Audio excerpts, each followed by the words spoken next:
আসসালামু আলাইকুম, হোম ম্যাথে স্বাগত জানাচ্ছি নতুন ভিডিওতে।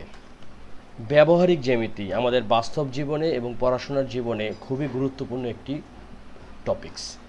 আজকে এই ভিডিওতে আমরা এই ব্যবহারিক জ্যামিতির উপরে কিছু গুরুত্বপূর্ণ তথ্যাবলী আলোচনা করব।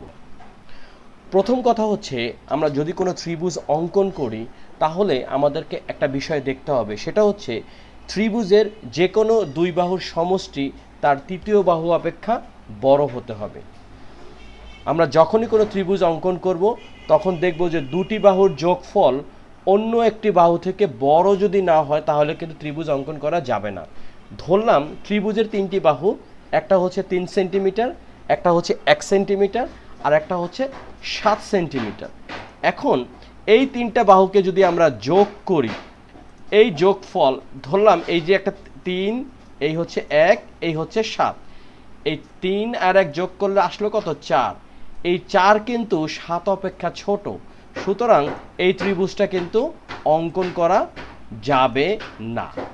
এই একটা টপিকস আমরা শিখলাম, অর্থাৎ দুই বাহুর যোগফল তৃতীয় বাহু অপেক্ষা বড় হতে হবে। এখন একটু বিয়োগের ক্ষেত্রে চিন্তা করে দেখি, সেম থিং, দুই বাহুর বিয়োগফল তৃতীয় বাহু অপেক্ষা কী হতে হবে? ছোট হতে হবে। আমরা যখনই দুটি বাহু বিয়োগ করব তখন দেখব যে অন্য একটি বাহু অপেক্ষা ছোট না বড়। যেমন একটি ত্রিভুজের তিনটি বাহু আছে, একটা হলো 5 সেন্টিমিটার, একটা 3 সেন্টিমিটার, আর একটা হচ্ছে 9 সেন্টিমিটার।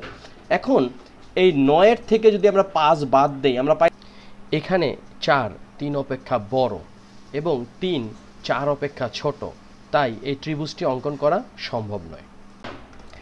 এখন কয়েকটি উপায়ে আমরা ত্রিভুজ অঙ্কন করতে পারবো। যেমন তিনটি বাহু থাকতে হবে। একটা জিনিস বিষয় বলে রাখি, ত্রিভুজ অঙ্কনের ক্ষেত্রে 3টি করে উপত্য দেওয়া থাকলে আমরা ত্রিভুজ আঁকতে পারবো। 1 নম্বর হচ্ছে 3টি বাহু থাকতে হবে। 2 নম্বর হচ্ছে অ্যাটলিস্ট 2টি কোণ, একটি সংলগ্ন বাহু থাকতে হবে, অথবা 2টি বাহু একটি বিপরীত কোণ থাকতে হবে, অথবা 2টি বাহু এবং একটি অন্তর্গত কোণ থাকতে হবে, 2টি কোণ অথবা একটি বিপরীত বাহু থাকতে হবে। এছাড়া সমকোণী ত্রিভুজের ক্ষেত্রে অতিভুজ অথবা একটি বাহু, এই দুটা থাকতে হবে, এবং সর্বশেষে 2টি কোণ এবং পরিসীমা ইত্যাদি উপত্য থাকলে আমরা ত্রিভুজ অঙ্কন করতে পারবো। শুধুমাত্র বাহু হলেই হবে না, এই নিয়মগুলো যদি থাকে তাহলে আমরা ত্রিভুজটা আঁকতে পারবো। এবং সর্বশেষ আমরা একটু চতুর্ভুজ নিয়ে আলোচনা করি। একটি চতুর্ভুজ আঁকতে গেলে 5টা জিনিসের প্রয়োজন। 1 নম্বর হচ্ছে 4টা বাহু এবং একটি কর্ণ থাকতে হবে, 3টি বাহু এবং 2টি কর্ণ থাকতে হবে, 4টি বাহু এবং একটি কর্ণ থাকতে হবে, 3টি বাহু এবং এদের 2টি অন্তর্ভুক্ত কোণ থাকতে হবে। ফাইনালি 2টি বাহু অথবা 2টি বাহু ও 3টি কোণ ইত্যাদি উপত্য থাকলে আমরা চতুর্ভুজ অঙ্কন করতে পারবো। এই যে 5টা পয়েন্ট দেখলাম, এই 5টা পয়েন্টের যে কোনো একটা থাকলে আমরা কিন্তু চতুর্ভুজ আঁকতে পারবো।